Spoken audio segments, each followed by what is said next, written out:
Hey, it's Heidi. I'm going to show you how to make my favorite double thick hot pads. We're using cotton yarn. I just got this from Hobby Lobby and the appropriate size crochet hook. It's very important to use cotton yarn. Acrylic could melt. You could probably use wool. I prefer cotton. So we're just going to start by chaining. I like to do about 33 stitches. You'll find a size that you like. I want mine to be extra big. I've got kids who are pulling stuff out of the oven or using hot pads for various things, and I would rather have them be over large than too small. So I'm just going to chain. I've found that my kind of sweet spot is 33 inches or 33 stitches.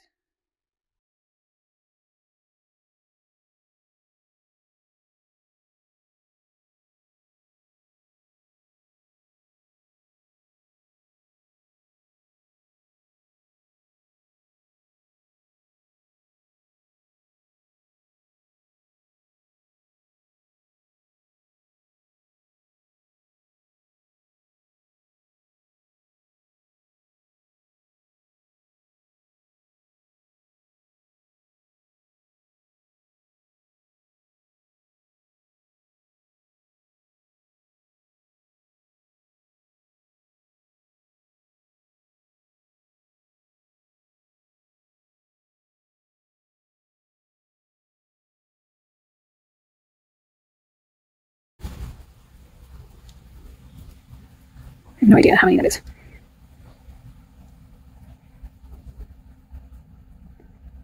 $17.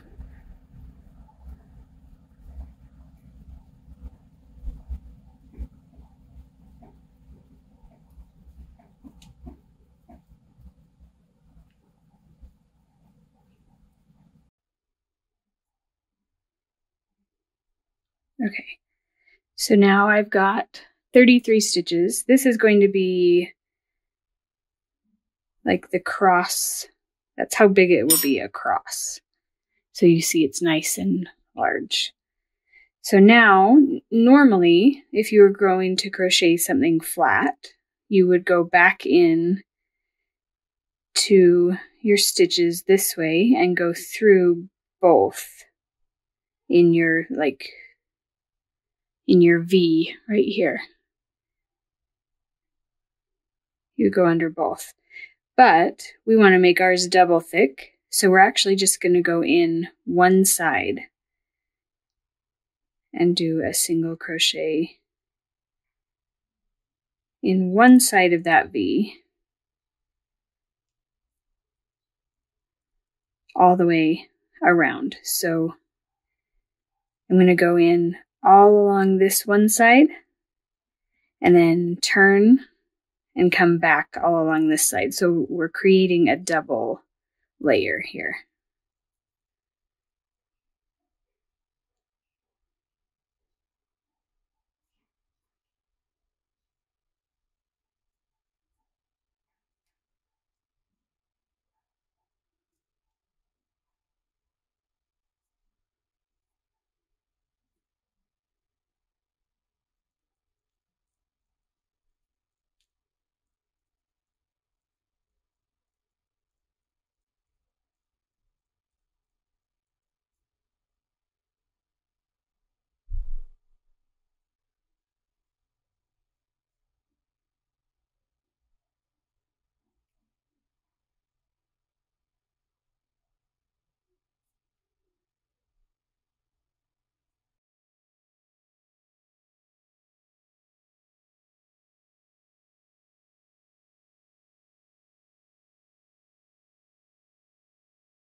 Okay, so I've worked one side all the way across.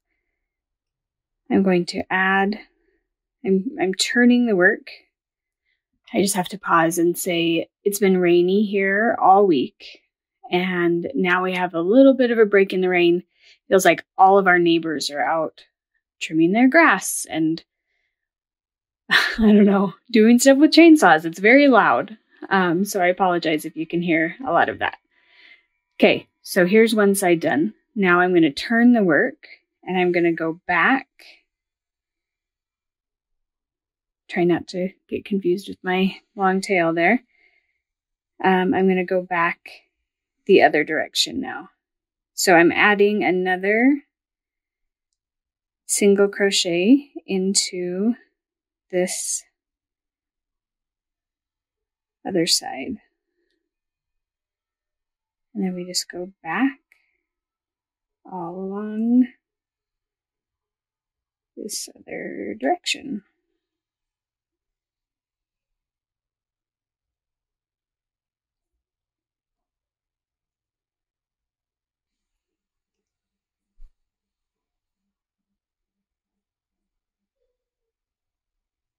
So this is the hardest part, is kind of the setup. But then it is just crocheting, single crochet all around this kind of oval that we're creating this first round. And you just keep going and going and going. I usually end up using an entire skein of this size of yarn for one hot pad.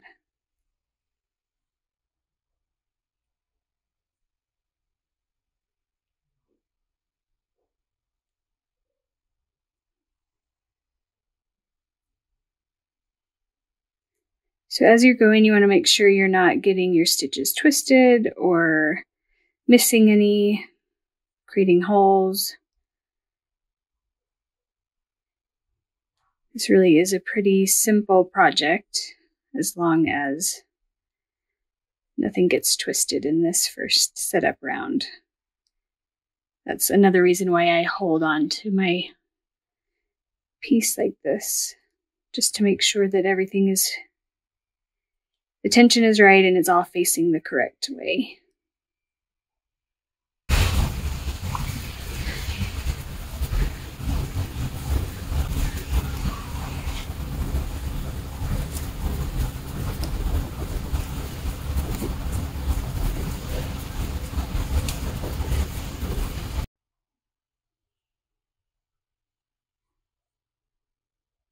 So now I'm back at the beginning. I just finished the last stitch on that row.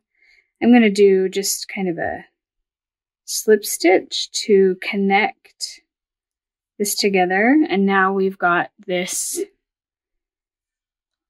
oval shape, kind of very long and skinny. And now we're just going to crochet in this like you normally would, where you go through both parts of the V, as I call it.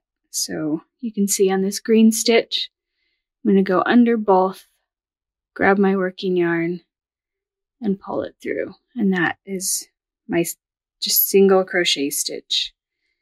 And we're going to do that around and around and around and around.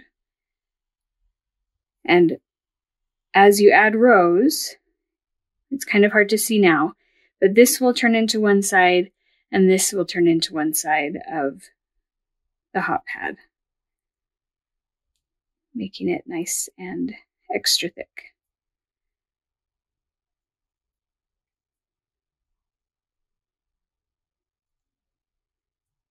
So I'm going to do a few rows of this and then come back and give you an update.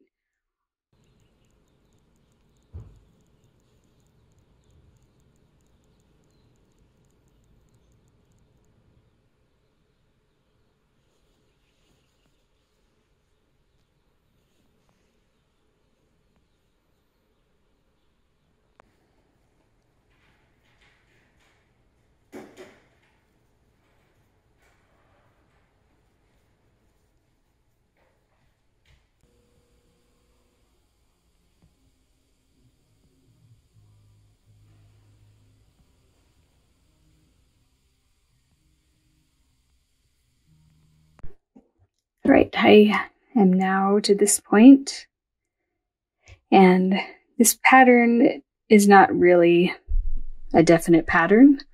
You just kind of have to keep checking as you go. I'll show you. So this is how I've been crocheting it around like this. And now you're going to fold it kind of the opposite direction. So this is where we started. You let it fall this way.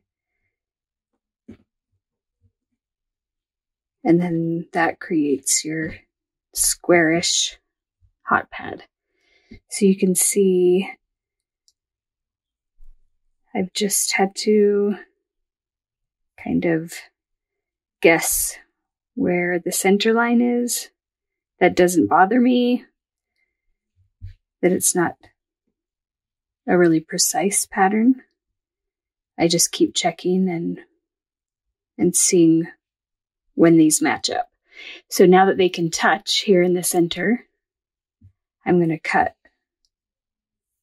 a long tail, and then we'll sew down the center to finish this off.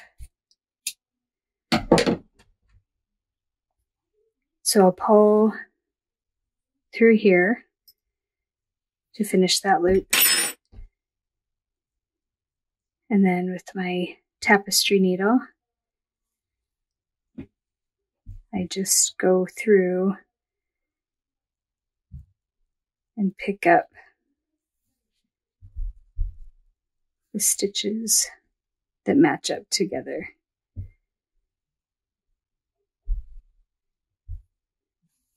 Just doing kind of a whip stitch.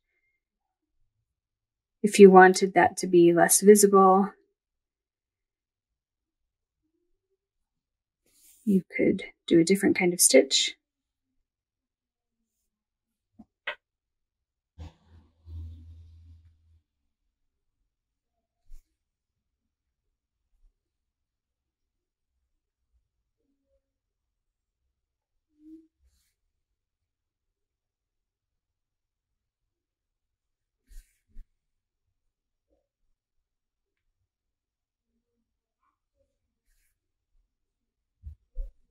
So I'm essentially just grabbing the V from this side and the V from this side.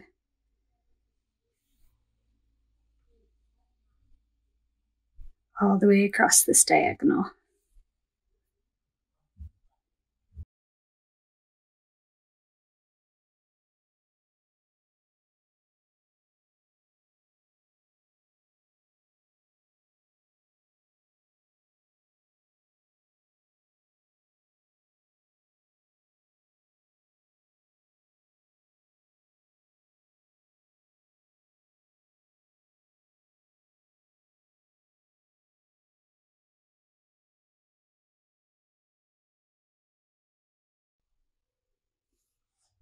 If you wanted to, you could stitch like an I-cord or something into this spot right here to make a hanging loop. We just keep ours in a drawer, so I don't add that into mine. But it's definitely an option.